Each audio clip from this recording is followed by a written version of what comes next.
Hello friends, Molly Ponpadith here, CEO of the SOAR Community Network and co-founder of the SOAR Community Nebula. We have a goal this year to interview 1,000 champions of change or community change agents. And today we have Rebecca Borton with us. Thank you so much, Rebecca, for being a part of our initiative. Thanks, Molly.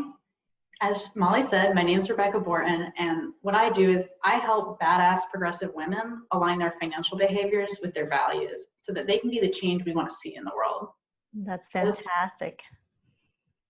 When did you decide that that was going to be the mission in your line of work? Because I know in financial services, as we had mentioned pre-interview, that it's heavily regulated. There's a certain system that's in place already.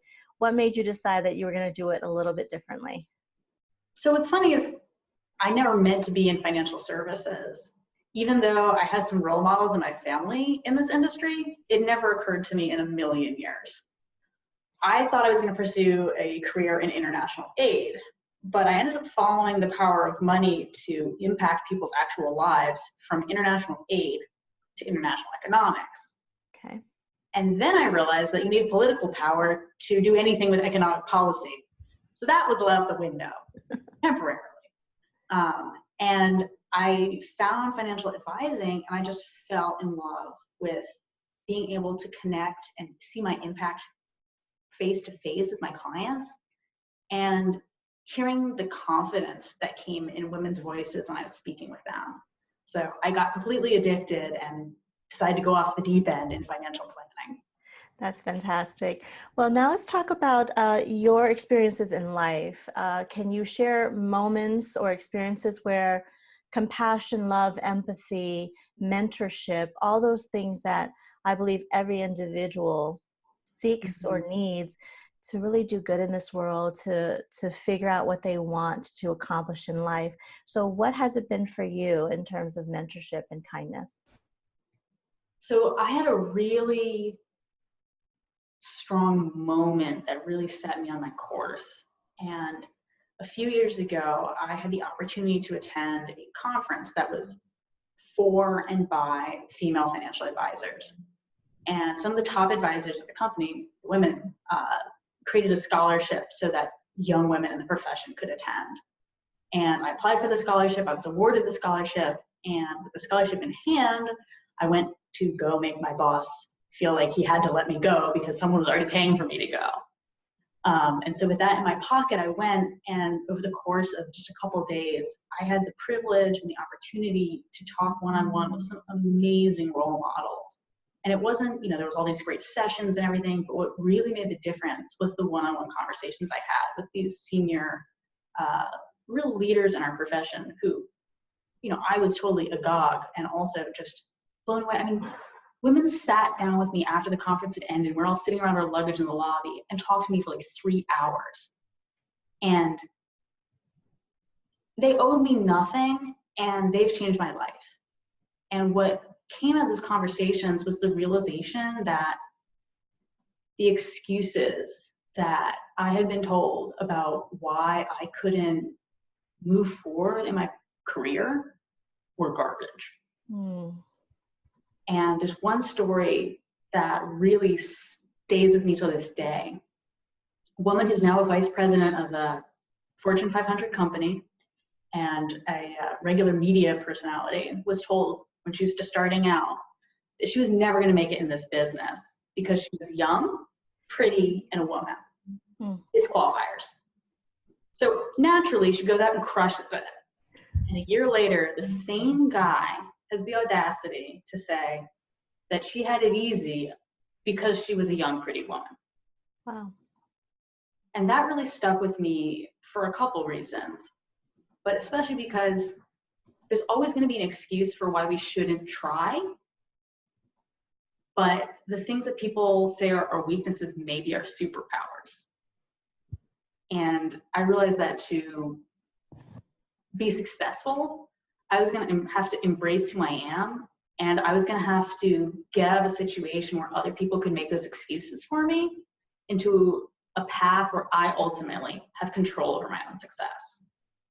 It's fantastic. Wow. Well, you described the women that really took the time and spent that time helping and mentoring you. When you think of community builders and champions for change, what other characteristics really bubble up for you? So for me, when I think about those community leaders, there's a couple characteristics that I see as commonalities between them, and they're things that I try to emulate in my own life. So I typically see community advocates as people who live their values and really try to embody what they believe. I see them as people who work really hard to connect people in their community together so that they can build something. I see them as people who are open-minded and often very creative and innovative, because to change the world, we're going to have to try something different than what we've been doing. And I also see courage, real courage, to stand up and be a leader, to be outspoken, to be direct, and to put themselves out there and to do a lot of work. I mean, they're hard workers. They have a lot of energy, bless them.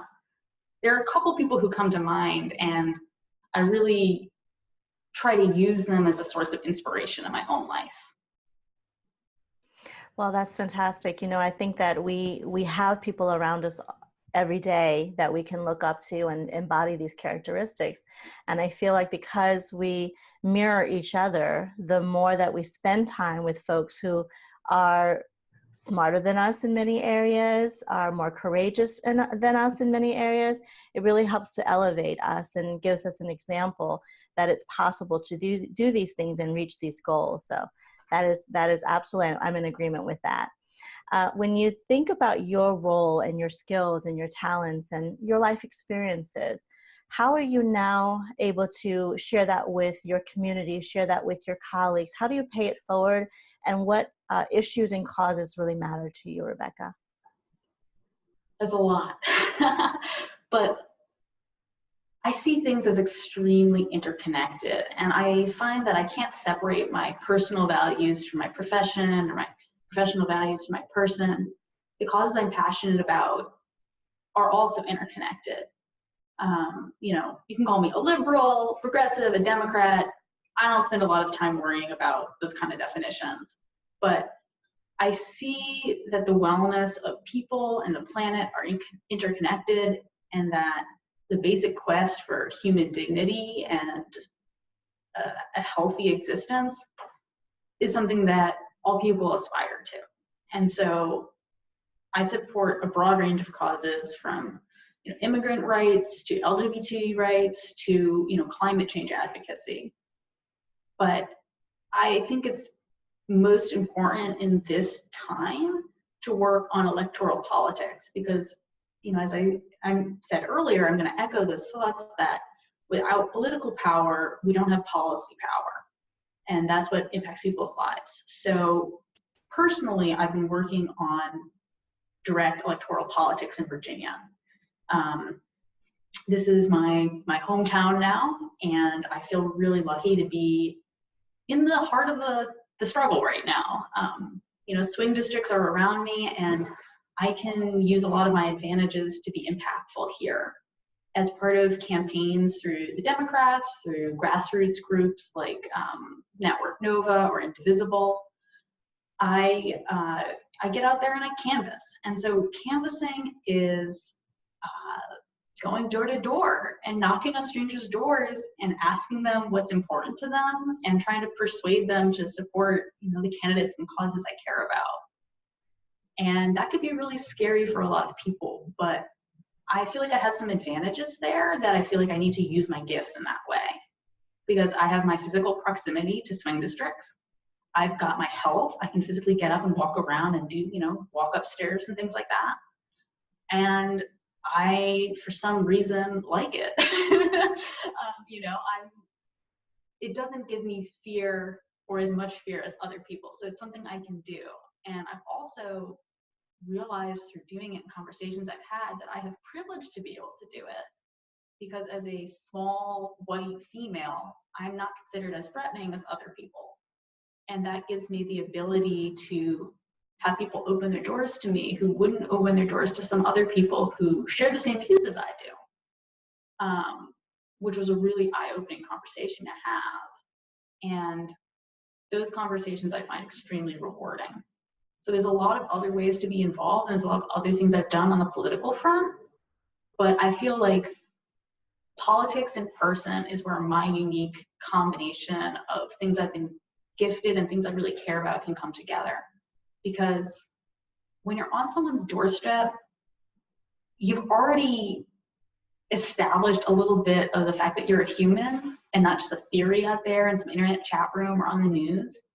And even if we're going to end up agreeing to disagree, if I can shake their hand at the end of that conversation, I feel like I've done my part to restore their faith in humanity a little bit. And I think that's what's ultimately going to make a difference.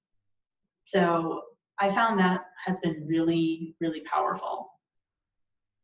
Rebecca, you brought up some amazing points there in terms of being able to connect with people. There is that really important component of being with the person, face to face, looking in their eyes. In the mindfulness world, we call that soul gazing, right? Being able to look at someone physically or shake their hands and physically connect does make that relationship even stronger and the conversations even more meaningful than, let's just say, doing it, online. And that's what it's going to take to connect us all, right? Physically to connect us will allow us to connect at a higher level. When you think about mottos and philosophies and quotes that might inspire you and empower you to keep going, let's say when you're knocking on 100 doors and only 2 open that day, what philosophy or quote empowers you?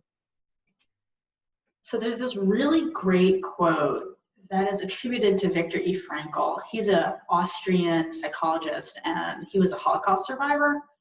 I did a little research, and I don't think he actually wrote these words. I think they're more of a paraphrase by one of his biographers, but they're really beautiful and powerful nonetheless. And so if you don't mind, I'll read them here. Between stimulus and response, there is a space.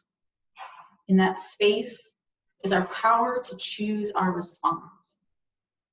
In our response is our growth and our freedom.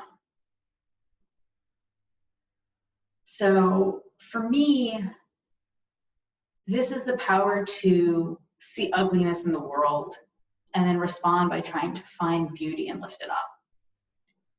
And there's many things in our lives we can't control, but by focusing on what we can control and what's important and where they intersect, that is where the power is. And that's where we can really make a difference. And so this is a quote that I've actually had taped to my computer screen for about 5 years. That's fantastic. Just as a reminder, I mean, even about little things, you can still choose to get sucked in or not.